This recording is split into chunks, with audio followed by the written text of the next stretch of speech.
Bəs bu biliyorsunuz bir hədis var ya, Resulullah yalan yerə mənim ağımdan hədisi uyduran cəhənnəmdə yerin hazırlasın.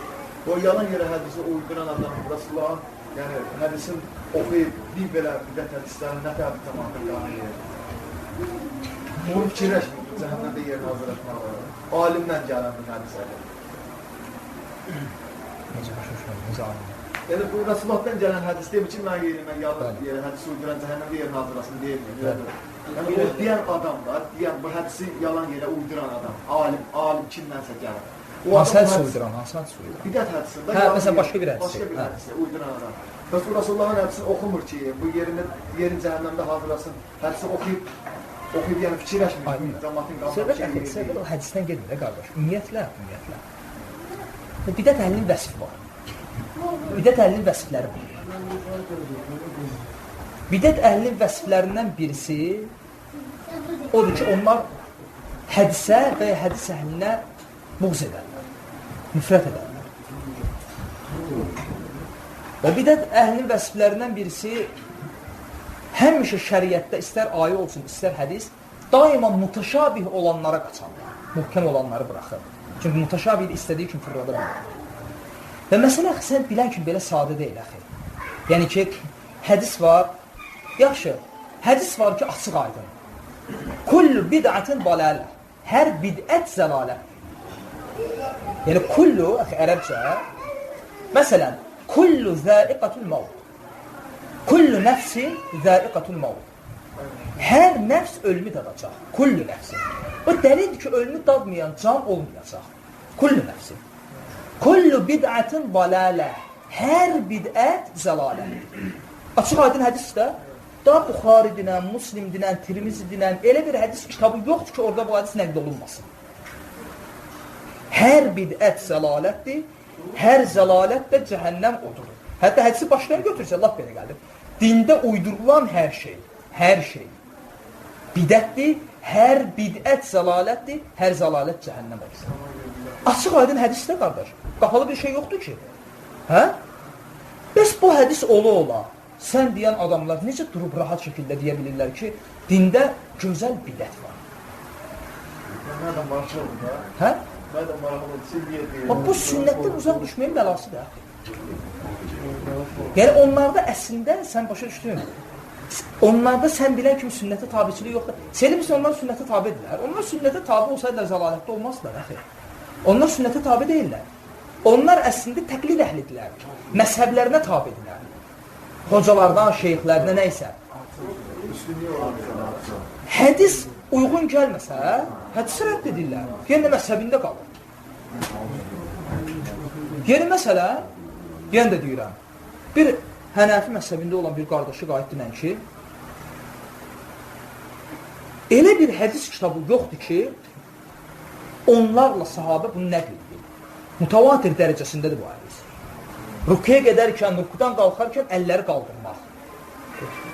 Rükuya gedərkən namazda, rükudan qalxarkən əlləri qaldırmaq. 11 dənə sahabədən şəhadətdə barmağı qaldırmaq. Gəl o qardaşa dinən ki, gəl belə danışaq. Şəhadət, təşəhhüddə barmağı qaldırmaq. 11 sahabədən gəlir ki, Allah Rasulü ət-təhiyyatda, ət-təhiyyat salavat, ta salamlaracan şəhadət barmağını qaldırardı. Və bəzən tərpədərdi. Hənəfi məzhəbi nə edir? Saxlayır, əşhədu ən la iləhə illallah, əşhədən, o da belə yox. Hədisdə açıq aydın gəlir. Açıq aydın. Bütün barmaqlarını yumar, hətta baş barmağını barmağın üzərinə qoyar, o belə. Və şəhadət barmağını qaldırardı və bəzən tərpədərdi. Açıq aydın. Ta salamlaracan. 11 sahabədən. Yəni də deyirəm, Buxari Müslimdən tutmuş, ən aşağı hədis kitabınacan. Hənəflər nə edir? Qılır, əşhədu ən la iləhə illallah, əşhədən Muhammed Rasulullah qoydur.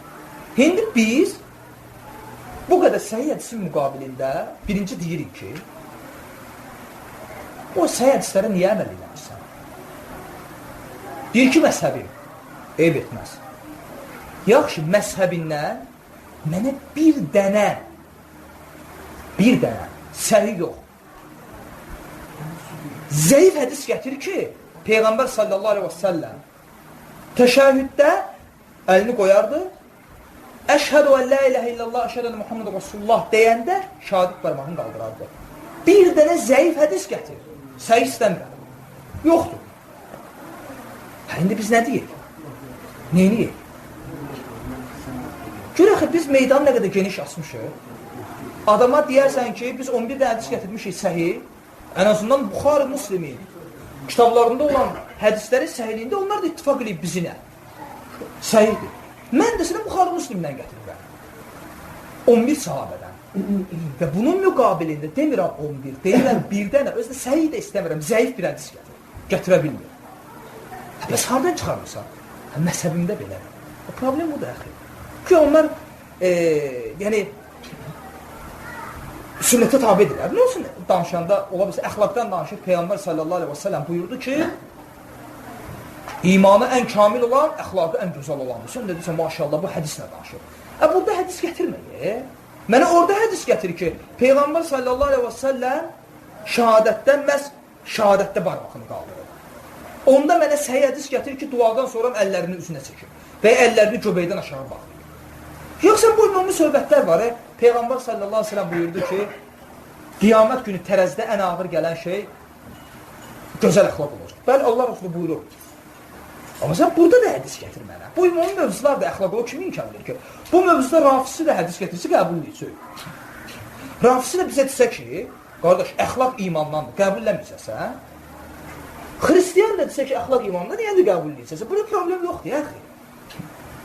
Bəzən deyirlər ki, o əxlaqdan danışır ki, nə olsun? Burada problem yoxdur. Problem əməldə də, etiqaddadır. Deyirsən nəsən? Deyir ki, əməldə Hənəfi, etiqadda Maturidi, təriqətdə Naxşibəndi. Sən kimsən? Kompot. Necəsə əqidədə Maturidi? Yaxşı. Əbu Hənifənin əqidəsi nə olur? Bugün Hənəfilər var, gör nə deyirlər bizə? Deyirlər ki, biz fiqhdə, əməldə, namazda, oruz, yəni fiqhi məsələlərdə Əbu Hənifəni qəbul edirik, əqidədə rədd edirik. Başa düşmədim. Əqidəsini rədd etdiyin kişidən necə elm götürürsən sən? Deyirəm, bəs əqidəni kimdən götürürsən? Deyir, Maturididən. Əbu Hənifədən 4 əsr sonra olur. Başa düşmədim. Əbu Hənifənin əqidəsi zəlalətdə olur. Bilsən niyə görə, xeyr? Yəni, sual verə bilərsən, bu niyə görə deyir? Əbu Hənifəni əqidəyə dair risalələri var. Onlardan biri Fiqhul Əkbardır. Biz sələflər o risalə oxumuruq, əzbərləyir. Onlardan fərqli olaraq. Əbu Hənifənin həmin əqidə, ödə bir şey deyim ki, həmin əqidə kitabı sələfin əqidəsinə dair yazılmış birinci əsərdir. Yəni, biri sual versə ki, bu sələfi etiqad var, sələfin mənhəz, bizə ki, vahabi deyirlər, Bu etiqadın, deyirlər, tarifi 3 əsr bundan qabaq da, Muhammed ibn Abdullah'a belə deyirlər, biri sual versə ki, bu sələfi etiqadımız var, Bu etiqada dair yazılı ən birinci əsərimiz kimdir? Biz rahat şəkildə deyəcək ki, Əbu Hənifə Fiqhul Əkbar. Ən birinci sələfi etiqadı əsərdir. Ən birinci. Fiqhul Əkbar. Nə deyir? Əbu Hənifə həmin kitabda. Deyir ki, Allahın öz nəfsinə layiq şəkildə əli və üzü var. Əl sifəti və üz sifəti var. Kim desə ki, Allahın əli, qüdrəti və ya neməti mənasındadır, belə yoxsa, o Allahın həqiqi sifətlərini inkar edən bidətçi, cəhmi və mütəzilədəndir. Bugün Hənəfilər, Əbu Hənifənin sözü ilə nə çıxdı? Bidətçi çıxdı. Təbii ki, onun əqidəsini qəbulləməyəcək. Əssalam. Əbu Hənifə kəlam elmi ilə məşğul olan lənətliyib. Maturidi əqidəsi kəlam elmi üzərində qurur. Əbu Hənifənin lənətliyi fundament üzərində. İşte problemlər çoxdur. Məsələlər o qədər kilib bilmir. O gün sən Türkiyədə təmiz hənəfiliyi də tapa bilmirsən. Hətta fiqhdə Osmanlıların zamanında ki, sufilik də girdi, təmiz qarışıb, turist gibi bir şey çıxır ortaya. Gündə də bir ağıl çıxır. Gündə bir dənə şey çıxır orada. Bir dənə fikir çıxır. Gündə bir dənə fikir. Həm çox çıxacaq. Mustafa İslamoğlu, bayandır, nə bilim, gündə biri çıxır. Hərən fiqhdə, Abu Hanifənin fikrinə görə saqqalı qıxmaq haramdır. Şafiyə, Məlikə, Əhmədə görə deyilədir. Açın Hənəfi fiqh kitablarını. Niyə görə saxlamırlar? Hələ əqidəni bu qədər fiqhə də əməlləmirlər. Hənəfi məzhəbinə görə, mən məzhəbdən danışıram. Hənəfi alimlərinə görə, Hənəfi məzhəbinə görə məscidi bəzəmək olmaz, xüsusən qiblə istiqamətini. Bugün türk məscidləri bəzənir, ən çox da qiblə istiqaməti. Hənəfi məzhəbinə görə çalğı haramdır. Bugün bax onların ilahilərinə. Bax, hələ fiqhdən danış. Nə gündədirlər? Yəni, problem çox böyükdür. Yəni, məsələ çox sadə deyil, əxir. Yəni, təsəvvürlə ki, Hənəfi məsəbindən söhbət gedmir. Gəldi maturidilik, əşarilik, sonra başladı sufi təriqətləri, bir-birinə o oradan calandı, bu buradan calandı, sonra sufilikdə orada çıxdı, Türkiyədən Akşibəndilər, o tərəfdən çıxdı, Hacı Bəqdəş Vəli gəldi, Bəqdaşilər, bu tərəfdən çıxdı, Səid Nursi Bədüzzaman, Nurçular. Hər bir ağıldadır. Əbu Hənifə rəhməhullah kitabına mənim məsələmin təyyarəsi, bir də sözüm Allah sözünə, rəsul sözünə, sağlayan sözünə düşərdik, sözünə atmayacaq. Bu şeyimizdə hədislər, belə 2 dənə sözü qoyar, rəhməllahın şeyini qoyar. Mən bu şeylərin sünnəyə dayanmasam, hədislərə götürürsən, Əbu Hənifə müxalif olur. Yəni, bəzi qardaşlarda elə bir şey var ki, sünnəyə qoydu, bu qalan bu sünnə. Dəliləyinə mən qoydu ki, bu sünnə. Mən də məsələmə görə edirəm. Bunu qəbul edərsəm, Əbu Hənifə müxalifdir. Hənəzdə müxalifdir, yoxsa hədisdə onun yedi 2 dənə sözü... Əslində, əxi, tutaq ki, Əbu Hənifənin o sözləri yox. Təbii ki, Əbu Hənifənin o sözü, Şafinin, Məlikin, Əhmədin var, kifayət olur. Hələ Hənəfi kitablarına baxsan, kifayətdir. Heç tutaq ki, Əbu Hənifənin o sözü yoxdur. Bir insan deyirsə ki, mən Əbu Hənifəyə müxalif olub, onda biz də ona deyirik ki, sən Allah Rasuluna müxalif olursan. Yəni, necə? Yəni, Allah Rasuluna müxalif olmağı qəbul edirsən, amma Əbu Hənifə müxalif olmağı özünə sıxışdırmırsan, necə olur? Yəni, Allah Rasulundan müxalif olmaq olar. Dinimizə çatdıran olardı, ona görə. Biz də belə dinimizə çatdıran olardı. Söhbət o, biz deyirik ki, biz də bir yağdan mən dərs əsnasında Əbu Hənifədən nə qədər misallar gətirdim? Biz də əqidəni ondan götürmüşük, Əbu Hənifədən. Biz də əqidəni Əbu Hənifədən, nə ki əqidə, hələ fikri də. Söhbət ondan gedmir, ha. Söhbət ondan gedir ki, sən bir alimi götürürsən və alimi təqlid edirsən və deyirsən ki, onun haram gördüyü haram, vacib etdiyi də vacibdir və o çərçivədən kənara çıxmırsan. Bu, Əbu Hənifəni risalət səviyyəsinə qaldırmaqdır, mənsumluq səviyyəsinə qaldırmaqdır və ya Şafini, və ya Məliki, və ya Əhmədi. Problem budur. Yoxsa biz də fikri Əbu Hənifədən, Şafidən, Məlikdən, Əhməddən götürürük. Fəqət biz birini təqlid eləmirik. Ki, bu nədir haqdır. Adi bir misal. Əbu Hənifə rəhməhullaha görə, İmam Şafiyə görə, məsələn, bir insan heç nədən belə qadına əli dəysə, görürsə, toxunsa, Şafiyə görə onun dəstəməsi batildir. Hə? Əbu Hənifə rəhməhullaha görə batil deyil. Bu 2 rəy bir-birinə daban-dabana ziddiyə yox. Yoxsa bu 2 rəyi birləşdirmək olar.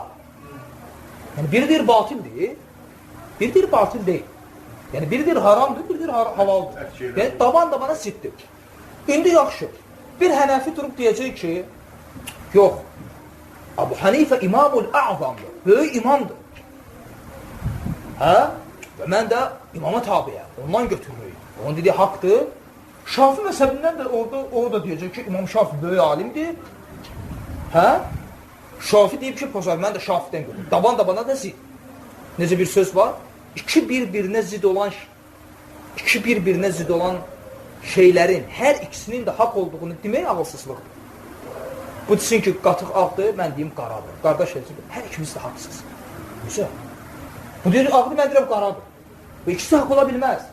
Ona görə daban-dabana, bir-birinə zid olan hər iki şey haqq ola bilməz. Deməli, burada ya Əbu Hənifə xatalıyır, ya da Şafi xatalıyır. Aydındır? Sən indi Əbu Hənifəni nəyi var təqlid edirsənsə, deməli sən Əbu Hənifəni xətaları ilə birgə təqlid edir. Hansı düzəsində olar? Əbu Hənifə haqlıdır. Hə, Birdən biri deyə bilər ki, ya sən özün istihad elədin ki, Əbu Hənifə. Yox, axı, biz dinimizi öz ağlımızdan götürmürük. Bu məsələdə də Əbu Hənifənin haqq olduğunu alimlər deyir. Yəni biz bəzilə elə bilir ki, biz deyir ya, Şafi belədir, Malik və bu da haqdır, bu. Elə bilir ki, biz bu özümüz deyir. Yox, axı.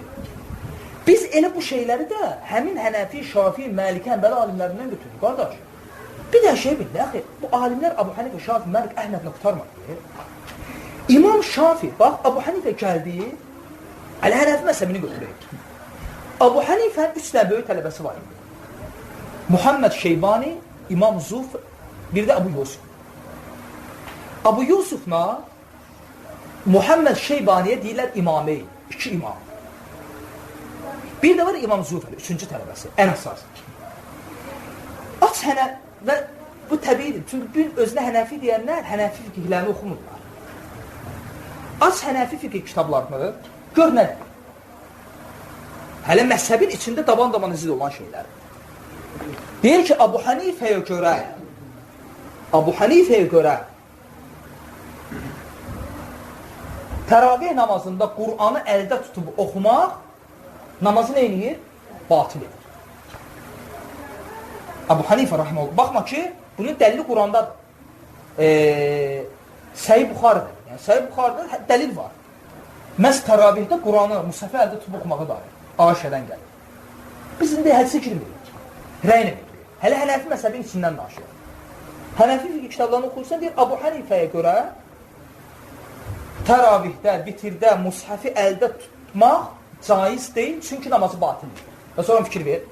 Amma imameynə görə, yəni tələbələri, Əbu Yusuf və Muhammed Şeybaniyə görə namazı batil eləmir, əksinə, mushafi tutub oxuya bilərsən. Məsələn içində biri deyil batildir, biri deyil batil deyil. Tələbə və şeyh, nə olsun? İmam Əbu Hənifə rükuya gedəndə və rükudan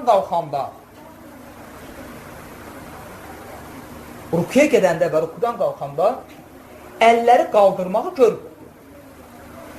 Yəni, əlləri qaldırır. Bir dənə ilk təkbirdə. Burada səbəbləri var, axı. Əbu Hənifə rahimehullah Küfədə yaşayır. Və Küfə əhli içərisində hədis əhli yoxdur. Hədis Küfədə çox yayılmamışdır. Və əksinə Küfə, biz bilirik ki, rafisilik nə idi? İlk məkanı. Və hədis uyduranların ilk məkanı. Hə. Ona görə Əbu Hənifə ehtiyat edirdi hər kəsdən hədis götürməyə. Və Küfə əhlində belə formalaşdırmışdı ki, rəy əhli, ictihad eləmək, qiyasla və s. Və Əbu Hənifə də elmi kimdən alır? Həmməd ibn Süleyman. Əbu Hənifə rahimehullah fiqh elmini kimdən alır? Həmməd ibn Süleyman. Həmməd ibn Süleyman kimdən alır? İbrahim Ən-Nəxaydən. İbrahim Ən-Nəxay kimdən alır? Abdullah ibn Məsuddan. Və Abdullah ibn Məsud da küfəli idi. Və Əbu Hənifəyə bu barədə ravilər yolu ilə bir hədis çatır. Hədis də Peyğəmbərdən deyil, İbn Məsuddandır. Hədisdə gəlir ki, biz İbn Məsudun arxasında namaz qıldıq, həmin hədisdə İmam Nəsai sünənindədir. Biz İbn Məsudun arxasında namaz qıldıq, birinci təkbirdə əllərini qaldırdı və sonra əllərini qaldırmadı. Əbu Hənifə bu hədisə görə deyib ki, namazda birinci təkbirdə əllər qaldırılır və sonra qaldırılır. Hədis də zəifdir. Hədis Sünən Nəsaidədir. Bütün hədisçilər ittifaq edib ki, hədis zəifdir. Yəni hədisin sənədi, hədisi rəvayət edən ravilər etibarlı deyil. Yəni hədis zəifdir. Biz ondan danışmırıq. İndi Əbu Hənifəyə bu sənəd çatır, buna görə də hökm verir. Zəif hədisə görə, eyb etməz. Amma bax tələbəsinə, tələbəsi Muhammed Şeybani, o 2 imamdan biri. Muhammed Şeybani yox, Əbu Yusuf. Əbu Yusufun, yəni Əbu Hənifənin tələbəsi Əbu Yusuf, Əbu Yusufun da tələbəsi İ'sam adında Hənəfi alimi. Əbu Yusufun tələbəsi, kitabı var. Həmin Əbu Yusufun tələbəsi öz kitabında deyir ki, ustadım Əbu Yusuf, Əbu Hənifənin tələbəsi, rükuya gedəndə, rükudan qalxanda əllərini qaldırırdı. Öz müəllimi Əbu Hənifəyə müxalif olaraq. Hənəfi idi. Və deyir, səbəbini soruşdum ki, nə üçün Əbu Hənifəyə müxalif olaraq Rüküyə gedəndə, rüküdən qalxanda əllərini qaldırırsan, Abu Yusuf dedi ki, Allah Rasulunun hədislərinə əsasən. Və salam. Bugün mən sənə deyirəm ki, qardaş, bir ala misal, 11 dənə sahabədən gəlir. Buxarı Müslimdə, bütün hədis kitablarında.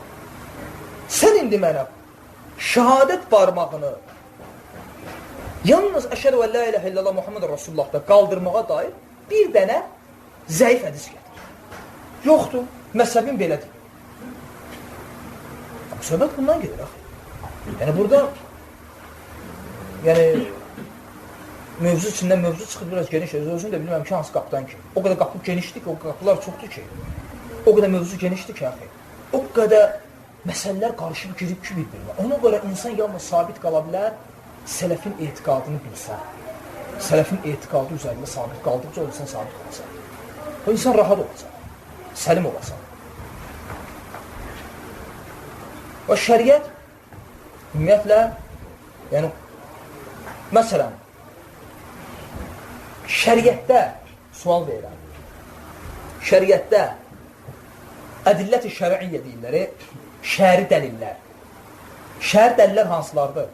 Yəni, alimlər istihad edəndə, o şəriətdə bizim üçün dəlil olan mənbələr hansılardır? Kimsə dalıyar? Yox, ondan da var. Quran, sünnə, fəhm-ü sahabə, icmə, qiyas, sədd-ü zəra'i, istihsən və qeyrləri. Ən əsasları 5 dənədir. Quran, sünnə, fəhm-ü sahabə və ya qovl-ü sahabə, icmə və qiyas. Bir insan desə ki, şəriətdə dəlil Quran və sonra sünnədir. Xəta eləyib, yoxsa düz deyil? Hə? Xəta eləyib. Quran və sonra sünnə. Sən harada çıxartdın ki, sonra sünnə?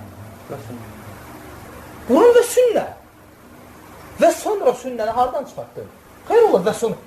Və sonra sünnə bir sənə, sünnəni atdın, arxa plana. Və hədis gətirirlər, ha? Batil. Münkər hədis. Muaz ibn Cəbəl, güya Peyğəmbər sallallahu aleyhi ve sellem Yemənə göndərir. Deyir ki, ya Muaz, nəyinə hökm verəcəksən? Deyir, Quranla. Birdən tapmasan, deyir, sünnəyə. Münkər hədisdir. O bilsən nəyə, məsələn, nəyə oxşuyur? Biri mənə sual verir. Deyir ki, balıq yemək, misal üçün deyir, amma misallar çoxdur, fəqət asan olsun deyə, bir yaxşı misal. Biri mənə sual verir, balıq yemək halaldır ya, haram. Bu qayda ilə mən birinci hara baxmalıyam? Qurana. Asıram Qurana ki, hurmat aleykumul meytə. Allah sizə meydə haram elədir. Yox, deyirik, haramdır. Sonra sünnədə baxırsan ki, halaldır. Belə şey yoxdur ki, Quran və sonra sünnə. Quran və sünnə. Sələflərdən biri deyir ki, Quranın sünnəyə, sünnətin Qurana ehtiyacından çox Quran sünnəyə ehtiyacıdır. Çünki Quranı şərhləyən olur. Və sonra fəhm-ü sahabə gəlir. Sahabələrin fəhmi. Yəni, Quran və sünnəni Allah Rasulunun əshabı necə götürüb, o cürə götürməlidir. Quran və sünnəni Allah Rasulunun əshabı necə yaşayıb, o cürdə yaşamalısan. Necə tətbiq edib, o cürdə tətbiq eləməlisən. Həm etiqadi məsələdə, həm fikri məsələdə və s. Və belə. İxlasla.com saytı tərəfindən təqdim olundu.